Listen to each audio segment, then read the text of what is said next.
Regal's September 22nd mystery movie was Dead of Winter, a suspense thriller starring Emma Thompson as Beth, set in the frigid northern Minnesota wilderness.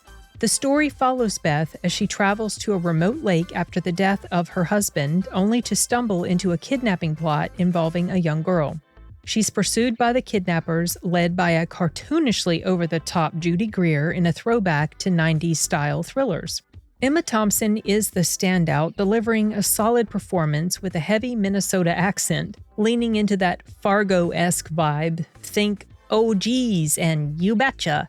The film gives her a rich backstory through flashbacks, showing her life with her husband from their first date decades before to his passing. But that's where the depth ends.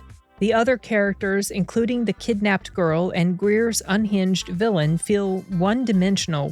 Greer's performance feels like a caricature, and her husband shifts jarringly from menacing to bumbling, which doesn't land. Directed by Kirk, known for 21 Bridges, the pacing sometimes feels uneven in execution, and despite the 90-minute runtime, it feels much longer. The script is the biggest letdown. Plot holes and conveniences abound.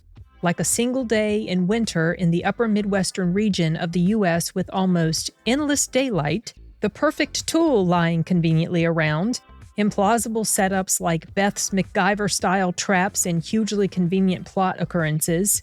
Speaking of plot, the trailer spoils most of it, and while the ending has a surprise occurrence, it's not enough to redeem the uneven execution. Overall, Dead of Winter had potential but falters with a weak script and flat characters outside of Thompson. If you're a fan of Thompson's work, you might want to check it out, but don't expect edge-of-your-seat thrills. It's a miss that might have hit harder in the 90s. Dead of Winter is already out of theaters and is available to rent or buy on various streaming platforms.